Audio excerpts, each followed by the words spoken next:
Welcome back to A Celtic State of Mind. I am Paul John Dykes. And on this Friday afternoon, I am delighted to be joined by James French and Alan Morrison for a wee chat around all things Celtic. Before we get started, a massive happy 60th birthday to Brian Chalky McClare. Now, he's a player, James, more of me and Alan's vintage. But I wanted to give him a big shout out, Alan, because he's always been very supportive of Acsom. He's appeared on the show a few times over the years. Even when I asked him to drink Buckfast and eat a deep fried Mars bar, he did it. And he's done a couple of our live events over the years as well. Let's not forget, though, when he was at Celtic, he was a top goal scorer 4 years running. Yes, we had other pin-ups, but McClare was a supreme striker for Celtic in the 80s. Oh, he was. I mean, absolutely beautiful footballer. I mean, just such an intelligent player. I mean, he played mainly as a forward for Celtic, and then when he went to Manchester United, he was used as a forward, but then eventually went back to central midfield because he was that good. He was good enough to play as a creative central midfielder for a lot of his career, and very successfully as well. I know there was a thing on Twitter or whatever a while ago about picking your best 11 Celtic players from the time that you were alive, sort of thing, and I didn't put McClare in, and I completely regretted it, and I wanted to go back and change it because I don't know why I didn't put him in. It was just I think I put Tommy Burns in. I think that's what it was. But actually, I'd love to fitted McClare in somewhere because he was just such a wonderful player in all respects. Technically, such a great technical player, such an intelligent player. Yeah, yeah. Intelligent player and also a very intelligent figure off the park as well. So intelligent indeed that a lot of the time his sense of humour goes over people's heads. But the reason I mentioned pin-ups, we had loads of pin-ups in the 1980s. Of course, McClare came after Charlie Nicholas. We got big money from Arsenal for Charlie, and we went to Motherwell and we signed Chalky for something like 80 grand.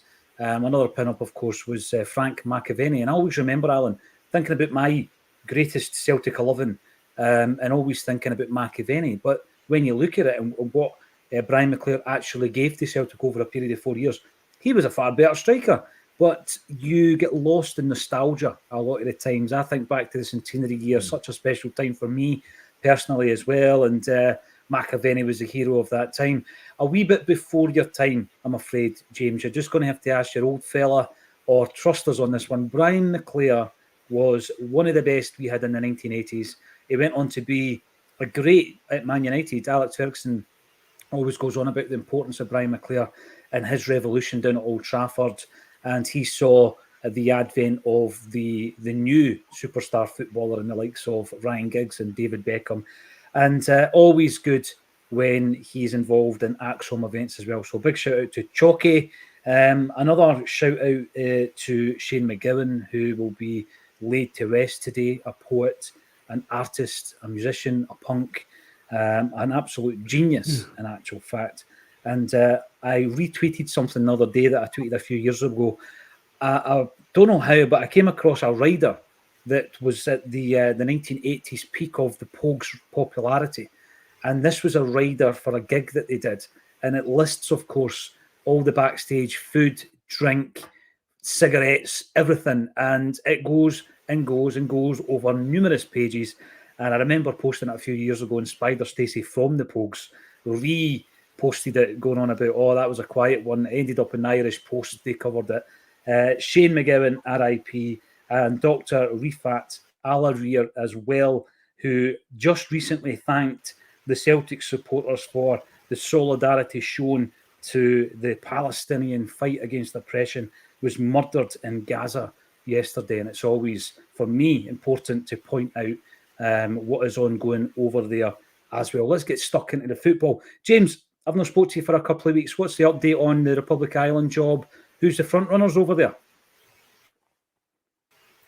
I think currently a lot of talk about Tony Mowbray after he sacked by Sunderland. A lot of people are saying it's kind of harsh, which it probably was, to be fair, but kind of James, a lot of you froze there. Sorry, pal, you froze there. Some people might call them the likes of Neil Lennon. Right, okay. Sorry. On you go, mate.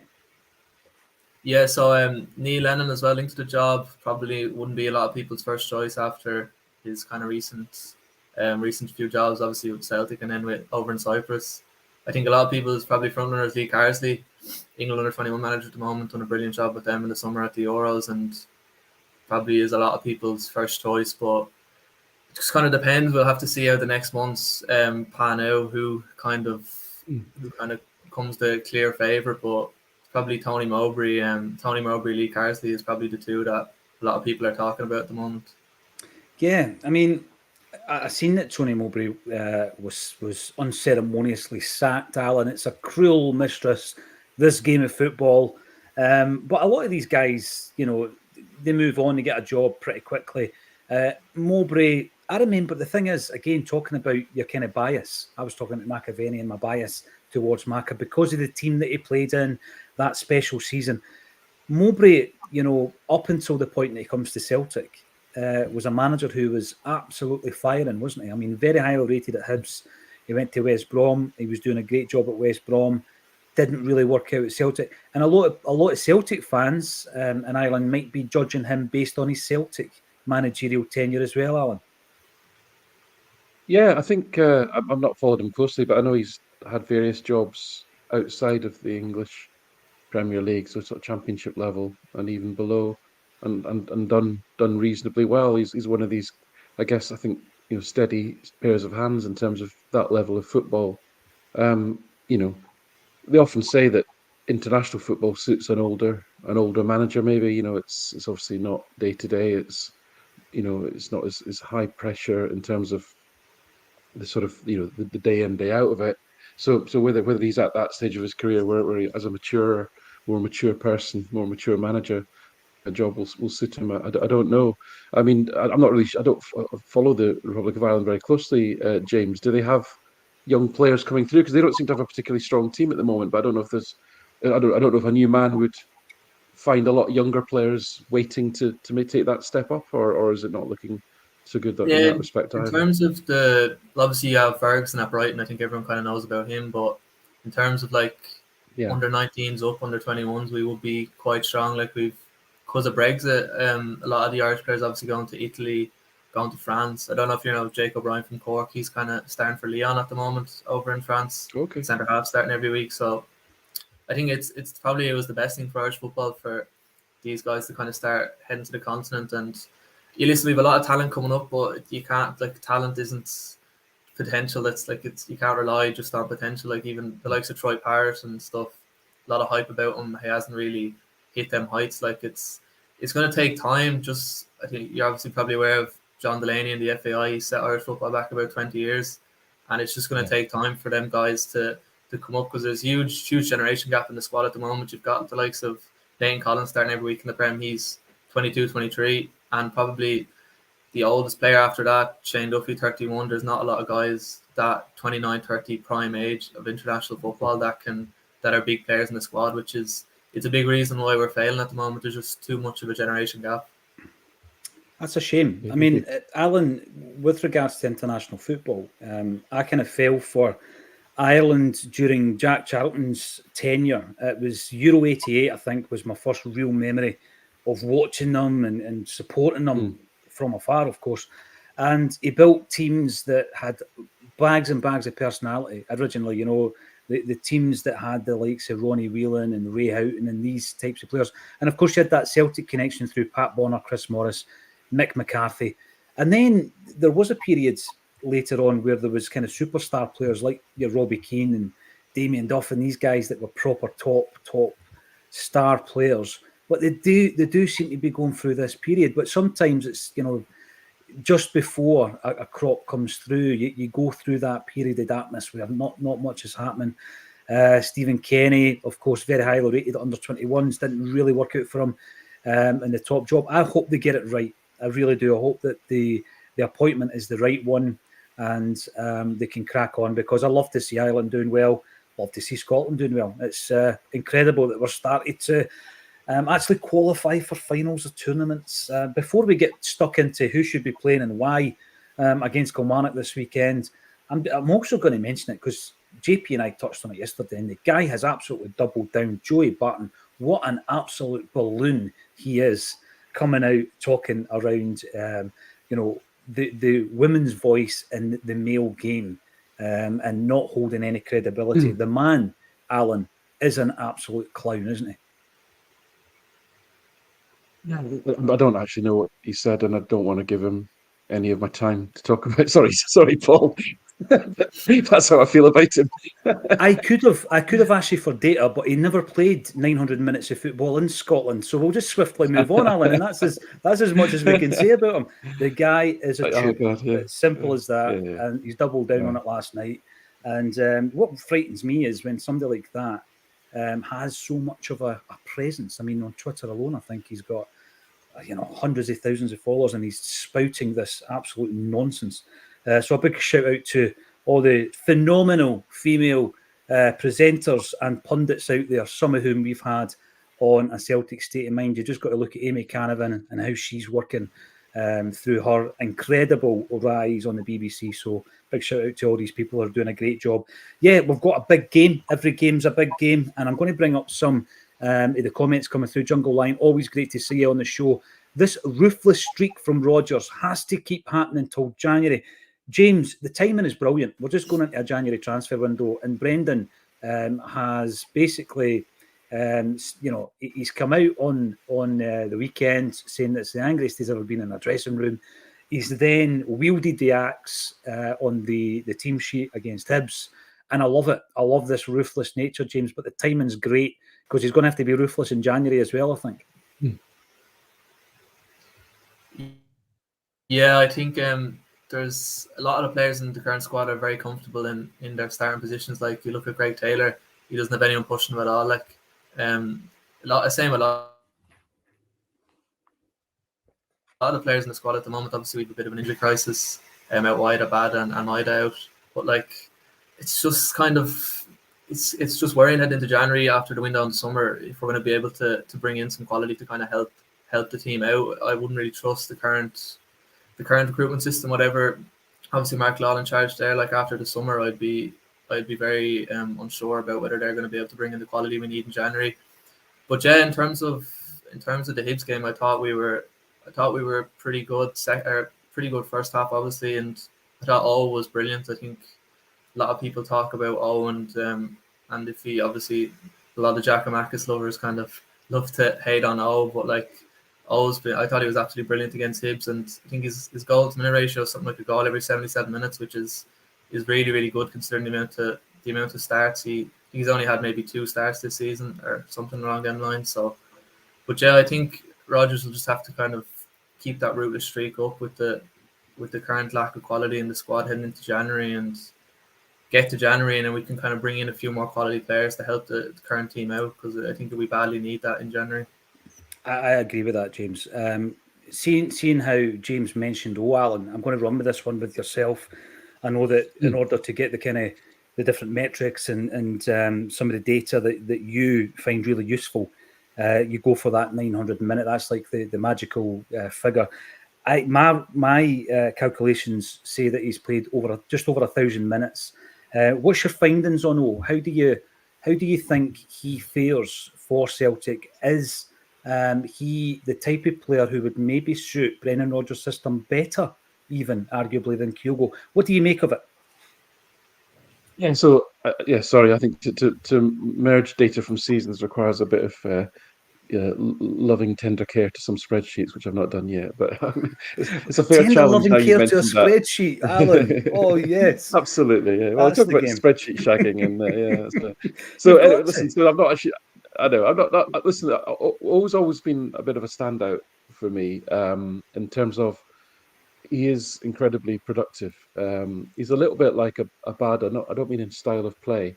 I just mean he's similar to the extent that on all the minutes that he plays, he seems to get a lot of chances. He seems to create a lot. He seems to cause a lot of mayhem in the box, much like Abada does. Abada, you have to take the rough with the smooth. There's quite a few bad decisions, bad executions in his play, and always very similar. He can look a bit clumsy sometimes, and you see him making just what you think is a basic 5-yard pass, and he can look quite awkward, a bit like Giakoumakis used to do in that extent. But he's always had this thing where whenever he's come on, He's not been quiet. Something's always happened, and things tend to revolve around him. So I like that. And so his numbers in terms of expected goals, expected assists, has always been really strong for the minutes that he's played. What I do have to say is that he's most often been used, obviously, as a substitute. Now, if you're a substitute, especially as a forward for Celtic, and you're coming on, let's say in the 60th, 70th minute, more often than not, especially last season, Celtic are maybe 2-3 goals up. Mm-hmm. So a lot of players last season, and I'm thinking, especially of Turnbull, Haksabanovic, Giacomakis, and Abada, especially, had almost better stats than the starters because they got this dividend from coming on late in game where teams were already being run ragged for 60 minutes. Kyogo had been running the defence ragged. He came off.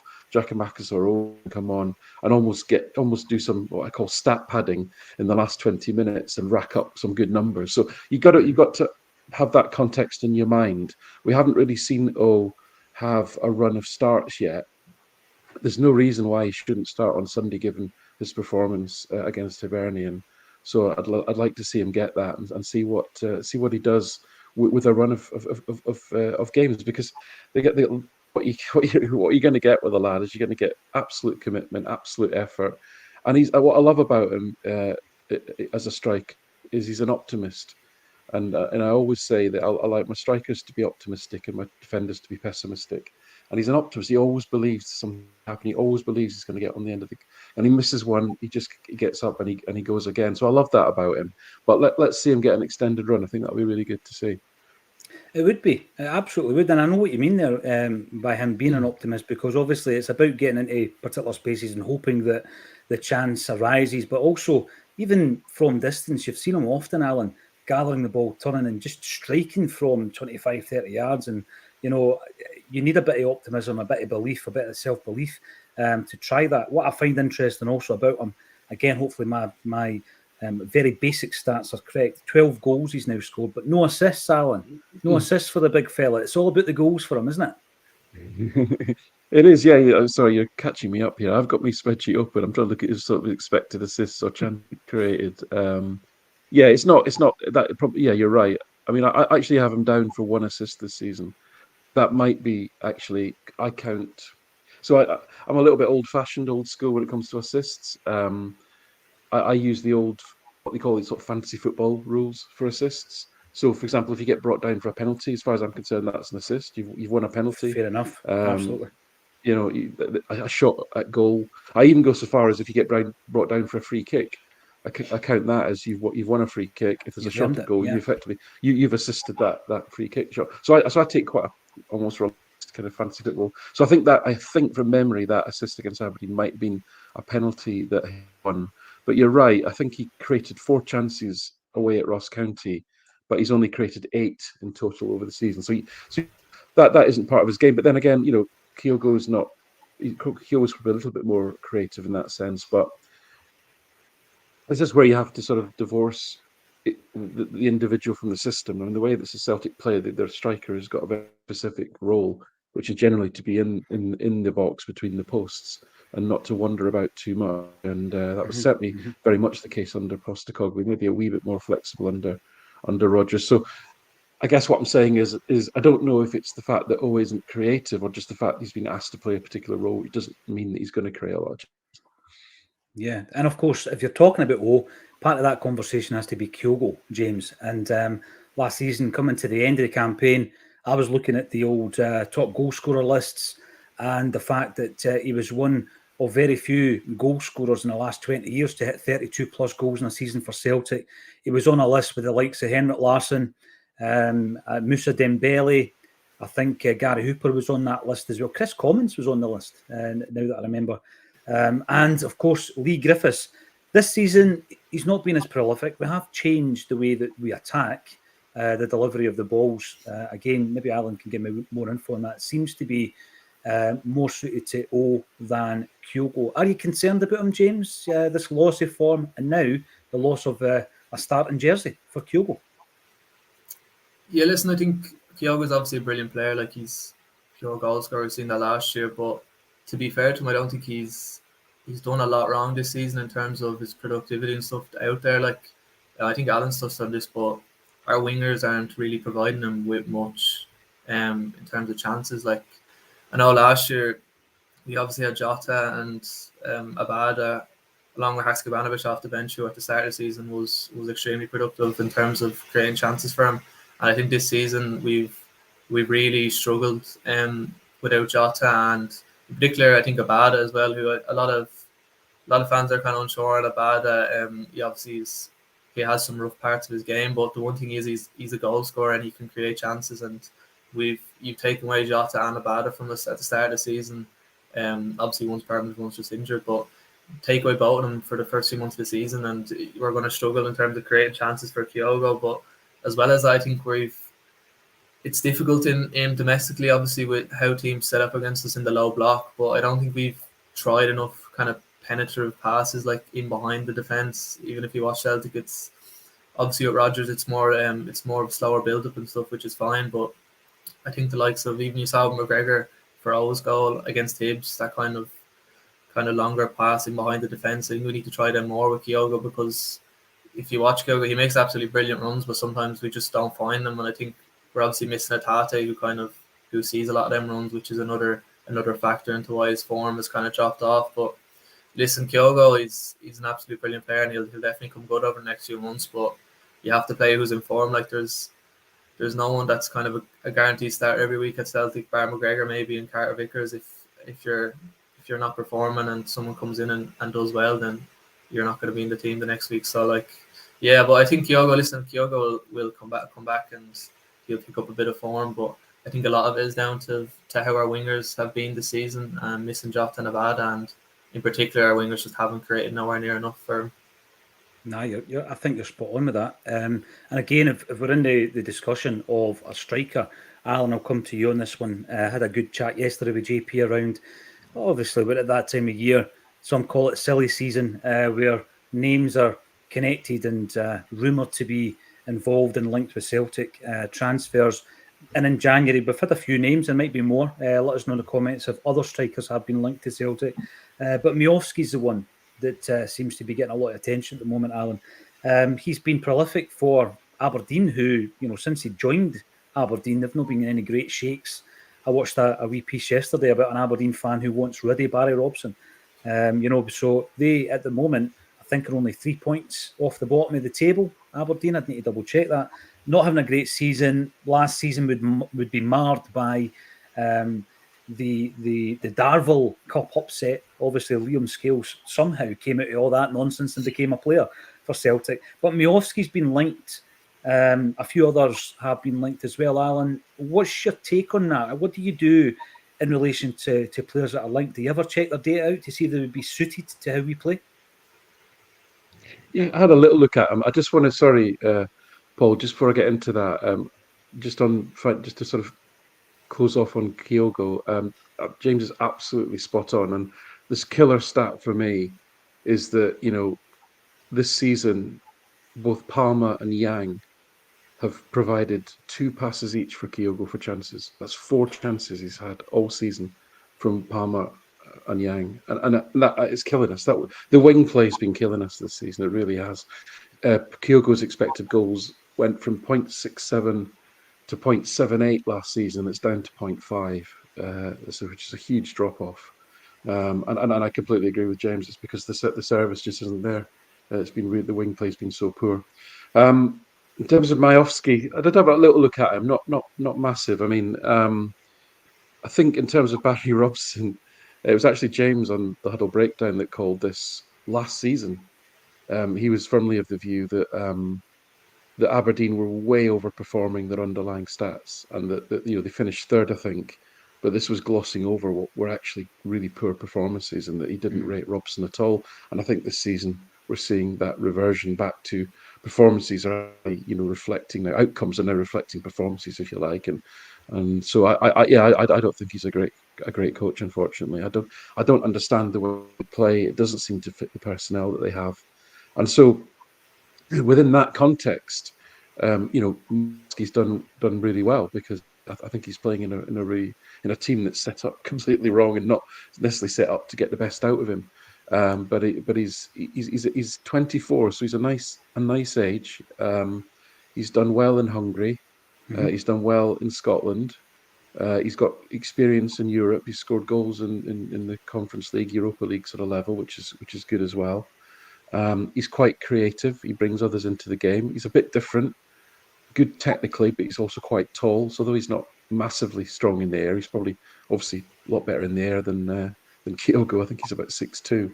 A little bit, maybe not quite as pacey as I'd like, but I think it's. I was looking back actually. The last striker that Celtic signed that they had a lot of SPFL experience was actually Lee Griffiths, and that in general ended badly, but in general that worked out really well. Yeah. So I think I've probably been as guilty as anyone in terms of being a little bit snobby about signing players from within the league, but actually, he looks like somebody that it would be really interesting to see if you put him in a better team and played to his strengths. What would he be like? I think he could surprise in a positive way.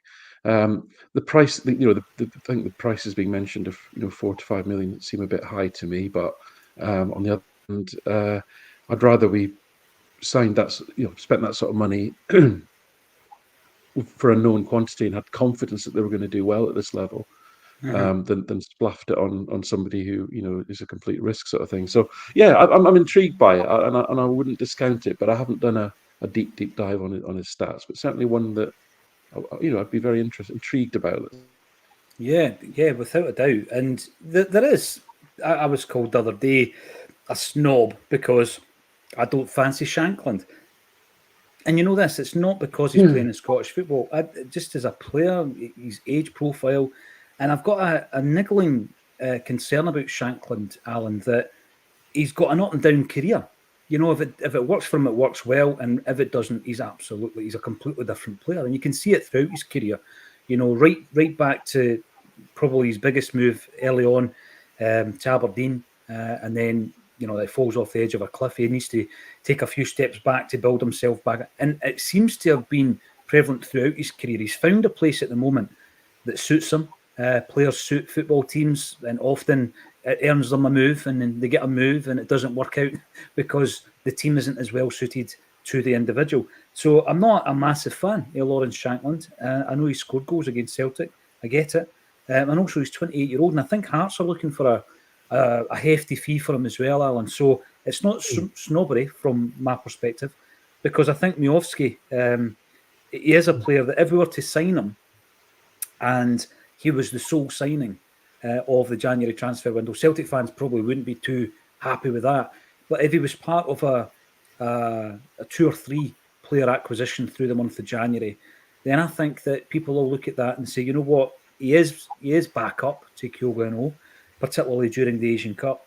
And like you say, Alan, there's that one thing that even if you're getting reports from players and you're going and scouting players, the one thing that's going to be very difficult to answer is whether or not you can do it in the environment that you're going to ask him to do it in. And that, of course, is Scottish football, but also on the European stage. And albeit the Conference League, he has managed to continue his form domestically into European football for Aberdeen.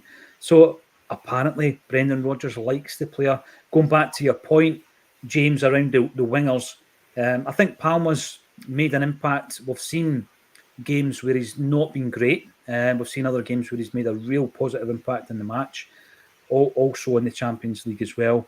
But in terms of the wingers, it's been a wee bit recently of an injury crisis to that position of the park, that similar to the one we faced for the centre halves at the start of the season. And he was bold, was our Brendan, against Hibs, because not only did he drop Yang, he dropped him from the squad.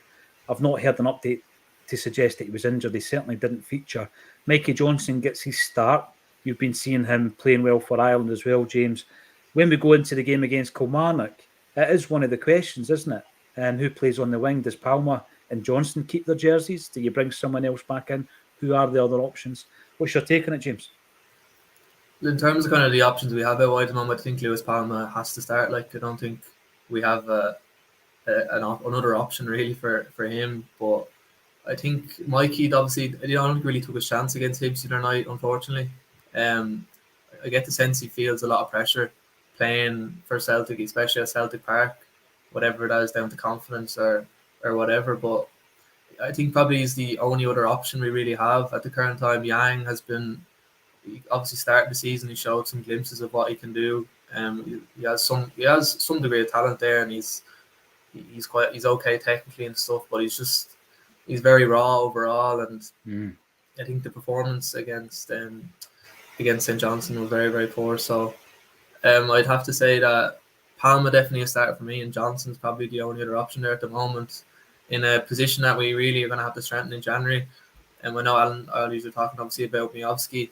I quite like Miovski. I think he's a very good player in a very defensive Aberdeen team. I think a lot of strikers would struggle to score in that Aberdeen team at the moment. How defensive they are, how direct they are. It doesn't really suit Miovski at all. I know he's not small, but he's not kind of as physical as O or them type of players. So, but I think I'd love to see kind of like a winger / striker come in January, someone who can kind of cover the striker position while Kyogo and O are in the Asian Cup, and then can fill in on the wing as well. That would be kind of probably the ideal situation. Whether that materializes or not is a different question. But yeah, I think for Sunday, I think it's going to have to be Palma and Mikey Johnson. And if you look at kind of their current injury options, we're obviously quite short. You look at, and I'm kind of bagging on about Rocco Vata every week, but like I'd like to even just see him on the bench. Like we're 4-0 up against Hibs tonight.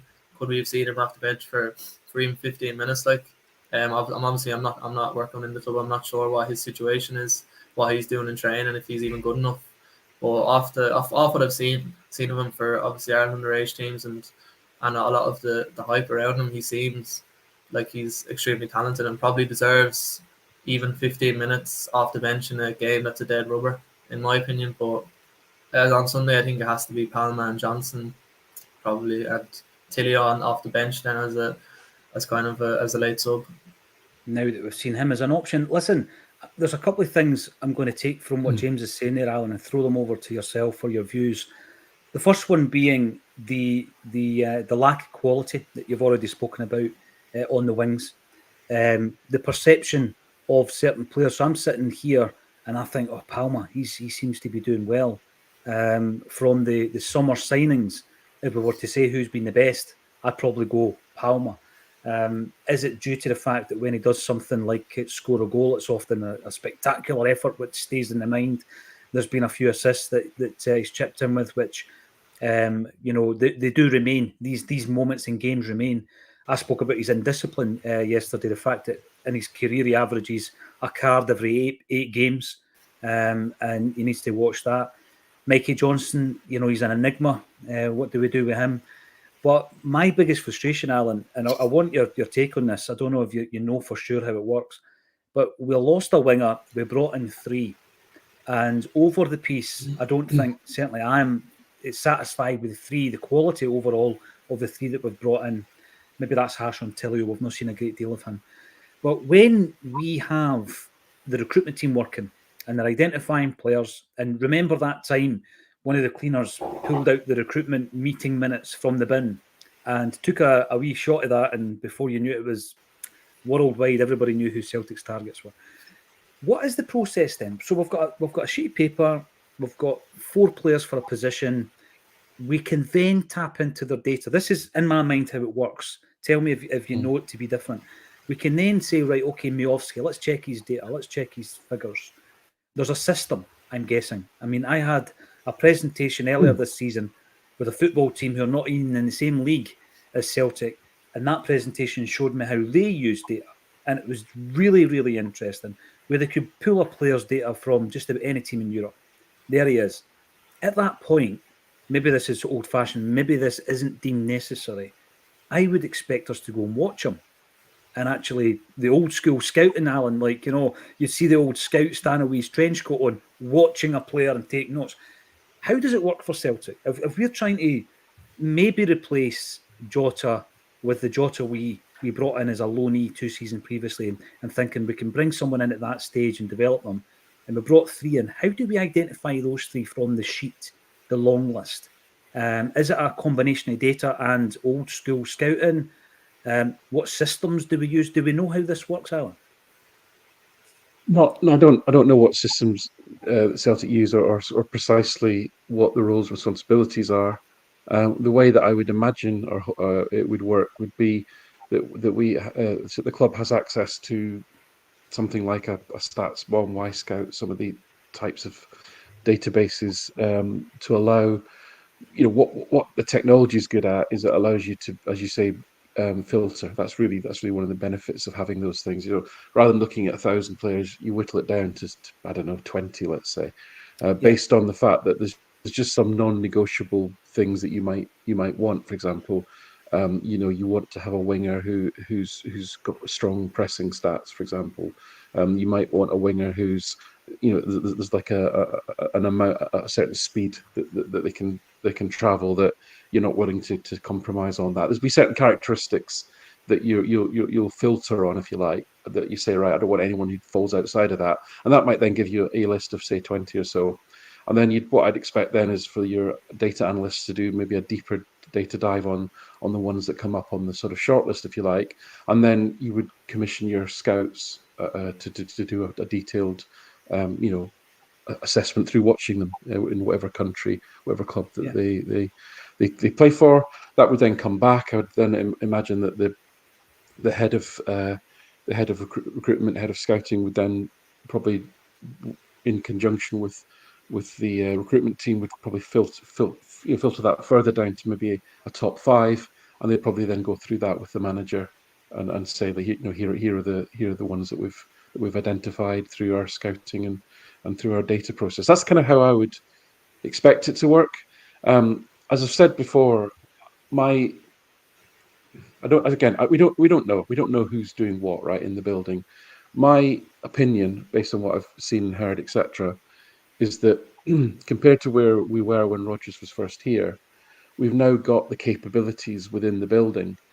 Let's call it the infrastructure, and by that I mean technology, software, facilities at Lennoxtown, whether it's cryogenic chambers, conditioning, whatever it might be. We've now in a place that you could look at Celtic, you could look at all the capabilities that they have, and you could look at the organizational blueprint, the organization chart, and say, yeah, that looks like a modern football club, right?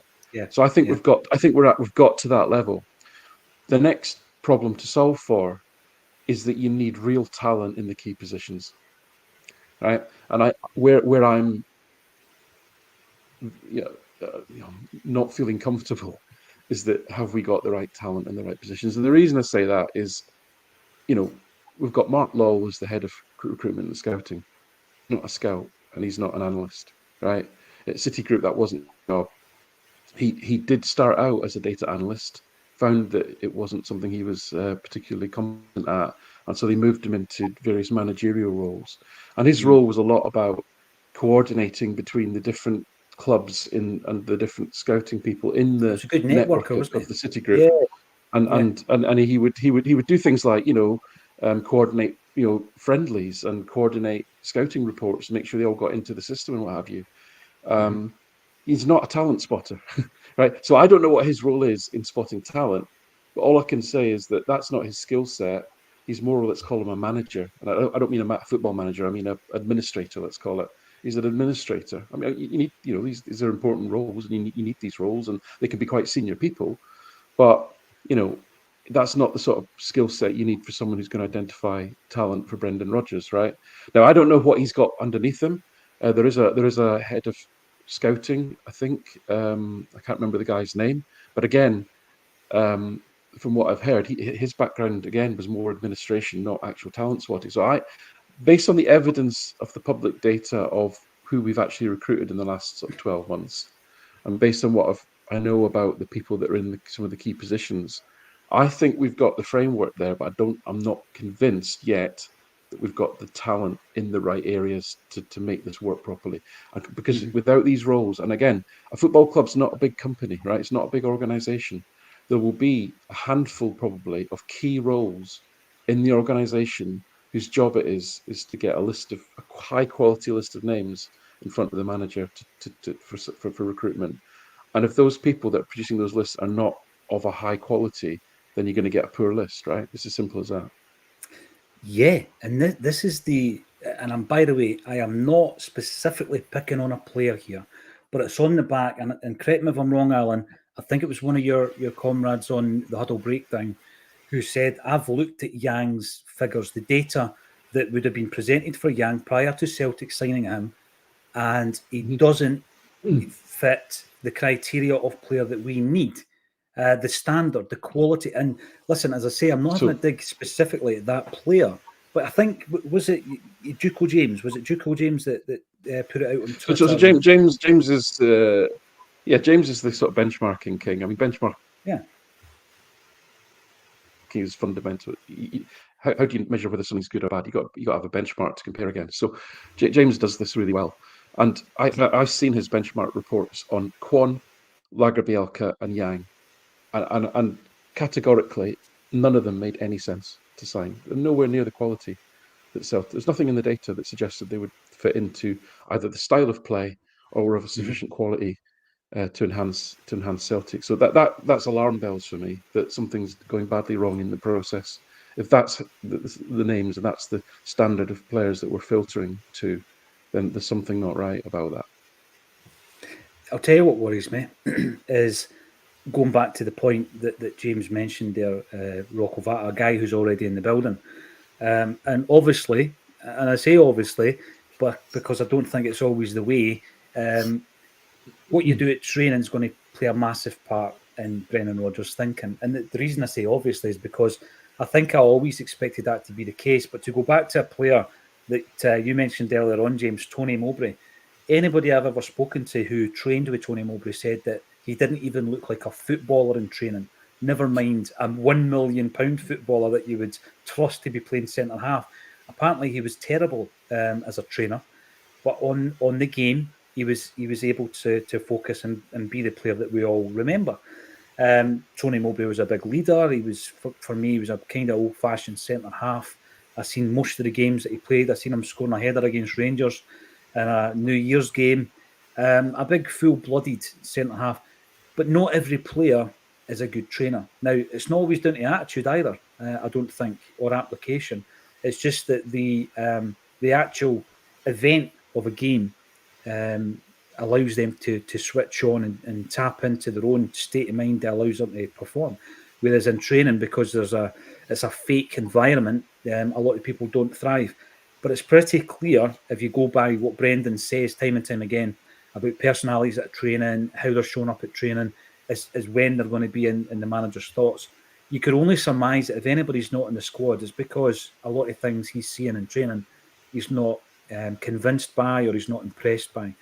But that there, what you've just told me, Alan, I find horrendous. I find it horrendous. And the three guys you've mentioned there is absolutely no coincidence that one of them's never been seen in Kwon. One of them's been dropped from the squad just as recently as this week in Yang. And Lagerbielke's been looked at competitively and then dropped from the squad as well. That worries me a bit because these are 3 of 9 players. That's a third of your summer transfers who, they've been identified somehow. What they've been benchmarked on, who knows? But they've not been up to scratch when you look at the data. Now, if Yang's data was terrible, yet he was tearing it up every time you played him, right, you can understand it. But neither of the 3 have been. And this really concerns me. And this is why I was saying, what systems do they use? So I just, Paul Andrew Martin in the comments asked me, how did Lagerbielke win Swedish Defender of the Season and International Cup? Let me just be a little bit more specific about what I said. I said it was, ability in terms of quality, and I'm really thinking about the 2 Korean lads here. But also I mentioned just the fit for the style of Lagerbielke. I've got no doubt that he's a good footballer. He just is not the style of player that would fit into the way Celtic play. His main strength is his long passing, and he's actually very weak at short passing, which is absolutely fundamental for a Celtic centre-half. Because a Celtic centre-half has the ball more than any other player on the pitch. Somebody like Scales, Carter Vickers, they'll be attempting nearly 100 plus passes a game, and most of them are short.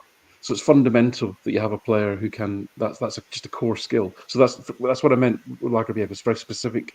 He's got very specific attributes that are strengths that don't suit Celtic, and his weaknesses don't suit Celtic either. So I'm no doubt in the right team, he would be a very effective player. I think with Kwon and Yang, it was more of a fundamental level that they're at. I mean, we saw Kwon in a preseason friendly, and he honestly looked like he'd won a raffle to That was the to come Jamesy out the crowd Forest and game, play. wasn't it?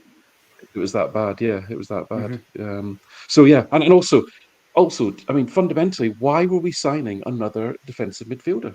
We've got freaking 8 or 9 of them, right? So none of that makes any sense to me. Sorry, I'm ranting again. You're not, and we'll It's get to frustrating. that position. We'll get to that position as well. It's something I really want to pick your brains about, Alan. Just one last thing about the system that I seen this presentation, going back onto the point that Alan just made there about the passing ability, and I'm going to throw this one over to James, because James has been carrying the torch for Liam Scales since the minute he made his first appearance this season. And what that clearly showed is players who have a relationship on the park, and by that I mean who they passing to, right? And then it was almost like a heat map I was looking at, and at the time it was Starfelt and Carter Vickers, so they were passing loads to each other, they were passing loads to Joe Hart, and loads of passes were going to our inverted fullbacks. Very rarely were they cutting the lines, because I used to scream about it last season. Hit the wingers, get in the pockets behind the back of the defence, get them on the back foot. That was basically the range of passing they required. The longest pass they were making was to Greg Taylor, if you're on the left-hand side, or to Juranovic or Johnston on the right-hand side. And that will have continued this season. Not so much back to Joe Hart, because that's changed a wee bit, but very rarely they're looking for that searching pass out to Palma or Yang, whoever is playing on the wing. Scalesy is a guy, James. I'm coming to you because it's a shining a moment at the torch on what you said from day one. I kept saying to you, right, Scales is doing really well, but it's going to end. Obviously, it's a purple patch. You said, no, how does it have to be a purple patch? This is long term. And we're sitting here now, middle of December, and he's still there, a mainstay in the central defensive area for Celtic. How chuffed are you, first and foremost, James? It's great to be right. It's absolutely brilliant to be right. But he's doing so well for Ireland as well. And at the moment, it doesn't look as though he's going to lose his place, does it? Yeah, well, obviously, I think I'm kind of known as Liam Scales' PR team at this stage, to go on about him. But listen, Liam's obviously had a brilliant Champions League, looking relatively comfortable in terms of his performances. I don't think he hasn't really put a foot wrong in terms of them Champions League games. I don't remember like a really big mistake he's made. Maybe away to Atletico Madrid, obviously,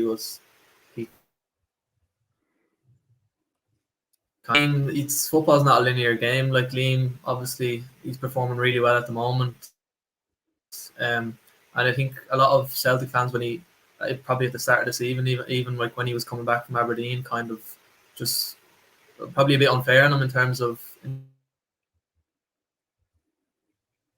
back. Like Liam Scales is a centre half. Like I think that's kind of well known in our Irish football circles. When he went over there, he's a centre half, a ball playing centre half. He's not an inverted fullback. So I think finally seeing him in that position has definitely helped to improve his performances, especially this season. He's a lot more comfortable. In terms of his situation at the moment, I think obviously you've got Naraki and Lagerbielke fit. Whatever their situation is kind of unknown. Brendan has obviously said that he wants to see more from them in training, but probably long term you're kind of looking at Naraki. Obviously brought him in for $4.5 million. Like where's he going to fit in terms of the centre half situation? Is Scales going to continue to be a starter, or will Naraki be given an opportunity? In terms of what I think probably Naraki should probably be given an opportunity. Probably in the relatively short term. Like you look at Scales, I think he's been brilliant for a few months. Last couple of games, he probably hasn't been as good as maybe he was. And I think we've obviously spent $4.5 million on Naraki, and he was relatively confident to start the season. And I'd probably be willing to give him an opportunity in the first team and see what he can add. But for the moment, yeah, Liam's obviously been brilliant, and long may it continue. Yeah, I'm glad for you. I'm glad for Liam Scales. And it's one of these things again that when you look at the situation a player is in, Alan, Mikey Johnston, I've given a lot of credit to Mikey Johnston because he's basically been on the scrap heap, and not for the first time at Celtic, but he's managed to pick himself up, dust himself down. but it's still not quite happening for him at Celtic. Do you agree with James in relation to the wingers that we play at the weekend? Do you still think it's Palmer and Johnson? Would you try something different? Would you? I mean, it's not going to be popular anyway if you start with Jamesy Forrest, even though he is still positively contributing this season. But it comes down to a lack of options at the moment on the wings, doesn't it, Alan? Yeah, I mean, with Forrest, I think he played him in Rome. And I understand why he played him. He wanted to try and control the game as much as possible. And Forrest is pretty safe in possession compared to a lot. I mean, Palmer and Yang give the ball away for fun, don't they? But yeah, Forrest is a much safer option in that sense. The problem is, of course, he does. The pace isn't there anymore. Another killer stat from that game was that Forrest completed one forward pass the whole game against Lazio. Now, to have one of your three forwards completing one forward pass it's just not good enough. So the ball kept being recycled backwards, etc. I think Forrest still has utility as a substitute. To be honest, I think he's an intelligent player, and coming on late in games, I think he's still got something to offer. Absolutely, but in terms of starting, you need a bit more pace and dynamism.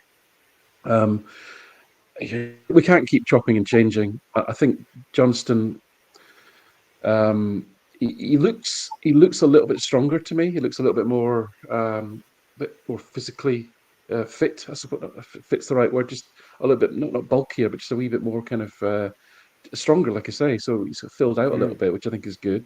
I know he's had a lot of issues injury-wise in his career. I don't know if that's still going to be the case. Hopefully not. But with Johnson, it was always really this fundamental issue was decision making. All the skill in the world drifts past people for fun, and then what happens? And then that actually we've seen that in the two games. He got a lot of praise for the game at St Johnstone, but he didn't create a chance, and he had one really bad shot from outside the box that was a terrible decision and badly executed. So he had no shots at goal worth the comment, and he didn't create a single chance. But it had been so bad before that. He at least drove the team forward. He showed intent, and that psychologically just gave everybody a lift, I think. And fair play to him. He was pretty quiet against Hibs and Rodgers. I was quite surprised how pointed Rodgers was in his comments afterwards. Really. So that wasn't encouraging for him, I don't think. But I would stick with him. Let's see if the new Mikey Johnson, his year in Portugal, what's he learned? Has he matured? Can he find his rhythm as far as getting back to some semblance of form? But I do worry because decision making, it can be trained. You can get better, but it's because it's mental. It's in the way your brain works. It's a hard thing to improve, really, and I just do wonder if he's got that in him. I'd love to think he has, because, like you say, he's got the pace, he's got the skill, he's got all the tools, really, in that sense. It's just the decision making at the end of it is just not good. So, yeah, but I think for Sunday, I wouldn't change it around again. I certainly think, if Yang's going to be a player, he needs to go off, and he needs a lot of development before he's ready for a first team at Celtic level. He looks miles off being a Celtic level player, and we haven't really got a lot of. I mean, Tillio's a young kid, really. So yeah, I think we stick with Johnson and hope that he improves in terms of his final product. No, you're right. The unique angle, which is something I think Celtic as a club do really well, simple enough idea, but it works really well, showed you it was the move that resulted in Alistair Johnson winning the penalty. And in Mikey Johnson's contribution to that move, Alan, the skills that he shows are unbelievable. And you've heard some of his teammates saying he's the most naturally gifted player in the squad. But you've still got to make the right decision. I mean, he pulled the ball out there. His first touch was phenomenal, but his decision after that was terrible. So I wanted to see him doing well. And I think that what's happened is him and David Turnbull this season, I think Brendan Rodgers has been hard on them. But he's probably doing it deliberately. He's probably looked at the situation and he's thinking to himself, I could praise them to the hilt, but that doesn't motivate them. I'm not going to get a result out of them if I do that. I'm I'm going to give them a bit of a dig out. And that's exactly what he's done post-match with David Turnbull and Mikey Johnson this season. Hopefully it works with both, or at least one of them. We're talking about the team on the weekend. I'm going to bring up some of these comments before I come back to the final big decision I think that's to be made, and that's who gets Hatate's jersey. The fact that I'm calling it Hatate's jersey. I don't think anyone has claimed it as of yet. We've seen Holm, Bernardo, Turnbull and Iwata all playing to various levels of success, and I'm going to ask the guys who should get the jersey at the weekend. I'm going to bring some of these comments up first. Stephen Sloan, $8.5 million for Fitzgerald. Is that what they want for him? Wow. We could buy Miovski and Shankland for that same amount of money. Yes, we could. But again, I don't think we should be stockpiling players. We've got a squad at the moment of 32, and we definitely need to trim it. How much can you trim it in one window? It's going to be taking 3 or 4 windows to get it to the point where you want it, because you're offloading guys, but you're also bringing in quality. It's going to take a while to get it to that figure of 25 that Brendan's already mentioned. You and Boy Martin, I think you keep the same start 11 from the Hibs game. Maybe start Forrest instead of Johnson, or go 2 up top with Kyogo.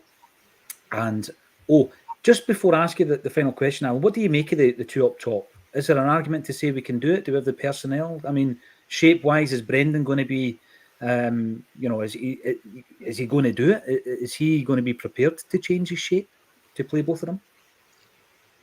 I don't think... I can't see it, to be honest with you. I think he's well set on that. It might suit certain teams. I know even 4-4-2. I mean, like Hibs played 4-4-2 under Montgomery, have done all season under him. I don't mind 4-4-2 as a shape without the ball, and Celtic actually generally do play 4-4-2 without the ball. Usually O'Reilly has been O'Reilly. It was Hatate before he got injured. Push-up striker. And we play a very sort of compact 4-4-2 out without the ball. Very good shape. It's simple. The players understand that shape. With the ball, I'm less concerned about the formation. It's more about finding the spaces and exploiting the spaces. And the formation is largely irrelevant. I mean, under Ange, if you kind of took an average position with the ball when Celtic attacked, it was essentially a 2-3-5. That's really what it was. But, you'd never say, "Oh, we play a 2-3-5." So in that so in that sense, it doesn't matter whether you call one of them a striker or 2 of them as strikers. You just need to get bodies in the box. I'm more concerned actually without the ball. And if you got 2 up front, immediately you generally can. The centre backs will generally bypass those 2 players. So then suddenly you're defending with 8. I'd rather defend with 9.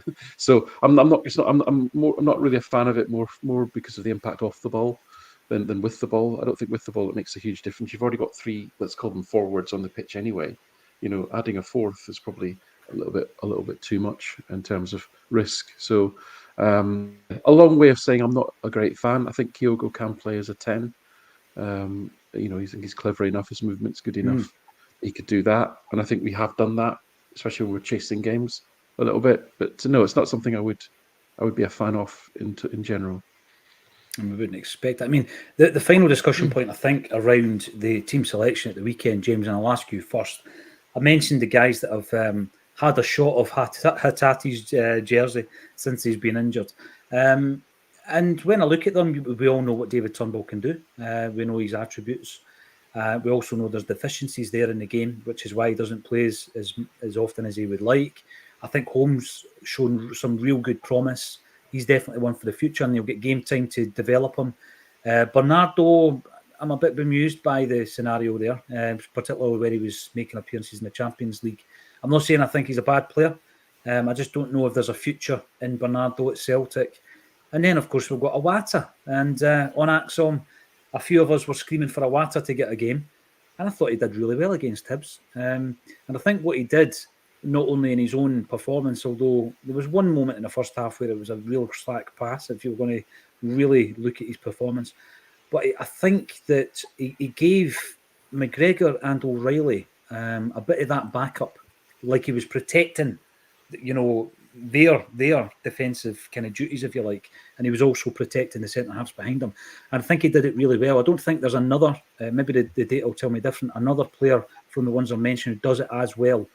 So I'm going to go for Iwata. What about yourself, James? Who are you playing in that defensive midfield role? Yeah, I think Iwata was really good against Hibs and I wouldn't say he probably didn't have that much to do in terms of his position. Like we obviously had a lot of the ball around home at Celtic Park, but I agree with Paul. Like he freed up McGregor a lot to really express himself and get forward and create opportunities. You can even look at O's goal. Like McGregor obviously had that license to kind of play that ambitious pass, and McGregor just looks much more comfortable in that 8 role, and he's played in the 6 role for the past number of years, so his defensive game would have came on a lot as well. So in that number 8 role, he obviously he's as confident going forward as he is going back, which is really important. And I was kind of surprised that Rodgers didn't go for Iwata even in European games. He would have given us a lot more protection, I think, with McGregor, Iwata, and O'Reilly. And obviously Rodgers was kind of unsure of Tate as well, so that probably didn't make a lot of sense to me. But for Sunday, I think it has to be Iwata.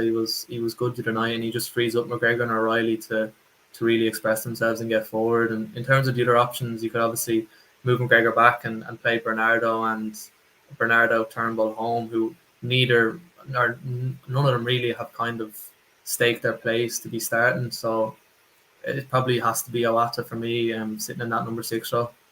Yeah, I'm going to bring this up, Alan, because I remember you commenting on this very subject. I think as we entered the summer transfer window, and Chris Higgins says we are absolutely missing a powerful, athletic, strong, dynamic central midfielder. I don't think you'll have changed your mind on that one, Alan. But who do you play as your defensive mids at the weekend? I don't think Iwata did anything on against Hibs to warrant not playing again. Listen, all around the pitch, I feel like we're making compromising decisions, and we're kind of making do essentially. You know, when I looked at the game against Lazio, I said, to be honest with you, there's only 5 players on that pitch that I think should be playing a Champions League game for Celtic, and I'm settled on that. But we are where we are. Been going on about recruitment all season. We've got to work with what we've got. So I think we've stumbled upon actually what could be the optimal midfield. I don't like the idea of McGregor being pushed forward. I think his days as an attacking midfielder are over. I don't think he's quick enough. His creativity has been going down gradually over the years, as regressing very steadily as he's got older. It's probably more demanding playing that 8 role physically than it is the 6 role, and he's already shown signs of as I say, of kind of a perfectly normal age regression in terms of his athleticism. So, as a long-term solution, I wouldn't see it as being the answer. But in terms of short-term, then I think we may have stumbled upon the optimal midfield for the players that we've got. What I liked about it and bear in mind as well, you got context, right? Hibs came to play. They played a 4-4-2 with the ball, so the midfield was quite open. So Celtic had room and space in which to operate. It won't be like that on Sunday on the plastic. It'll be more congested. It'll be more frenetic, and it might therefore not be as fluid as it was against Hibs. But what I liked was that if you looked at the sort of average positions, McGregor was really more of a double pivot with Iwata. He was very intelligent, McGregor. He got forward, but he also supported Iwata. Much like O'Reilly has been doing with McGregor this season. O'Reilly gets into the box a lot, but he also comes back and supports McGregor, especially in European games. And they kind of swap roles. O'Reilly was the more attacking number 10, if you like, and McGregor was a kind of hybrid pivot number 8, and he played that very intelligently. So I think that's probably the optimal solution for now. Home, when he's played, he's just not found a way to get in the game. He's clearly a talented footballer, but he's struggled to get on the ball. He's struggled to impose himself on games, and I think that's a maturity thing and something he's just going to have to work on. Find ways to get on the ball more. Find ways to find space better.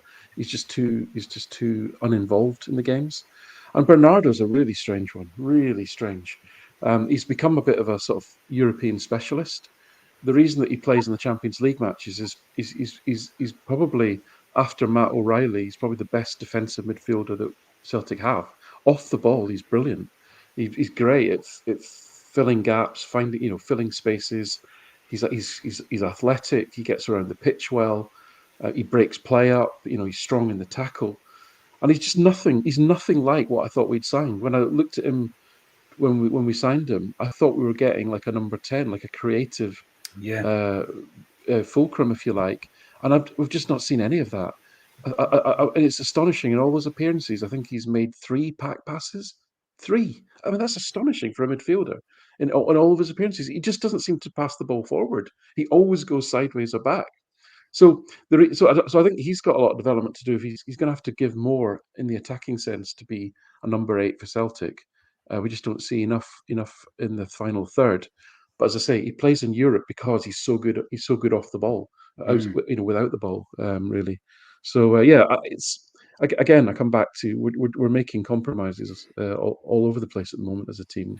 I think it's a hell of. I'm shocked how we've gone from the cohesion of last season to this kind of ramshackle squad that is a bit a bit unfunctional actually at the moment, and we're just having to make all these odd decisions to kind of work around it.